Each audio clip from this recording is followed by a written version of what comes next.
You know, some YouTubers, they get to sit in their bedrooms and talk to the camera while companies send them free things.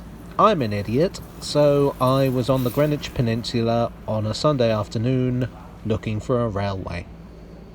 The Greenwich Peninsula has historically tended to be pretty badly served by public transport. These days you have the Jubilee line, of course, and there's the cable car for what it's worth.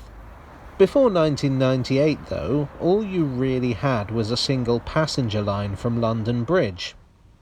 But that's not the only railway on the peninsula. There is another, you just can't ride it. Let's take a look at the Angerstein Railway. We'll start in the 19th century. At that time, the Greenwich Peninsula was still relatively rural, but change was coming. In 1849, the rail link between London and the North Kent line was completed. John Angerstein, a landowner who possessed a substantial portion of the eastern side of the peninsula, saw potential. Build a wharf and a railway to serve it, and his fortune would surely be made. Well, a bigger fortune than he already had. Building the Angerstein Railway was relatively plain sailing, and it opened in 1852. As it was a private railway on private land, there was no need for parliamentary approval, although trains would be operated by the South Eastern Railway Company. There were only two complications. One was a bridge across Lower Turnpike Road. The other is what might be the Angerstein Railway's most famous feature, at least among train nerds like me. This foot crossing, reached through this discreet alleyway, is one of only a handful in London. Some people refer to it as the only one in London, but that depends on what you count as a railway, what you count as a foot crossing, and what you count as London. What I'm getting at is I've been burned before when getting superlative on railway matters, so don't at me in the comments. Whether you say it's unique or not, it came about when the railway was built as a result of the line coming across a right-of-way for farm workers. These days, farm workers would be a pretty rare sight, but the crossing provides a convenient shortcut to Westcombe Park railway station, via this footbridge across an inhospitable main road. No wonder, then, that Network Rail's decision to close the crossing in 2019 caused uproar that led to the plans being scrapped. I suppose you could call it the anger of Angerstein. Has anyone done that? They should. Jeff Marshall did a more comprehensive view on the crossing itself, which I'll link in the description below. It also includes an actual train using the line, which, spoilers, this one doesn't.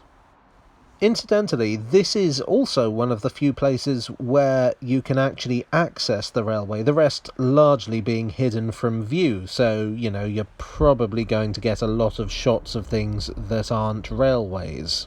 Sorry about that.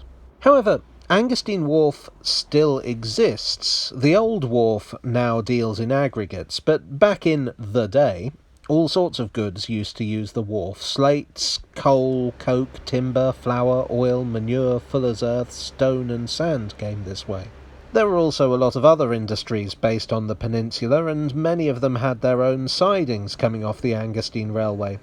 There was a line to the gasworks, roughly where the Millennium Dome is, although I think the kids are calling it the O2 now.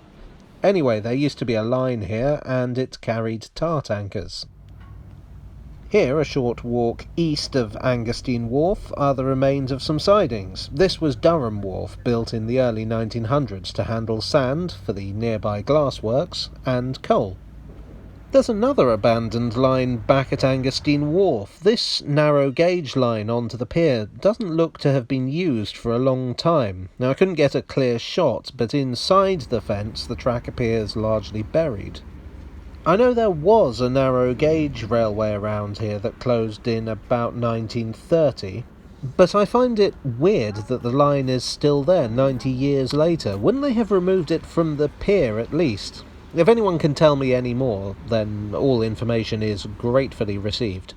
By the 1950s, Angerstein Wharf was considered too small to handle modern shipping, but it's still mighty useful for aggregates. Aggregates are basically, how can I put this, stuff that gets used in building. Sand, gravel, that sort of thing. Dredgers scrape it off the seabed, then come upriver to Angerstein Wharf, where it's offloaded and transferred onto trains, or, as you can see here, barges. These things that look like the devil's own water park are conveyor belts. My mate Kevin says this is where Saudi Arabia buys all their sand from, but I think he might be mistaken.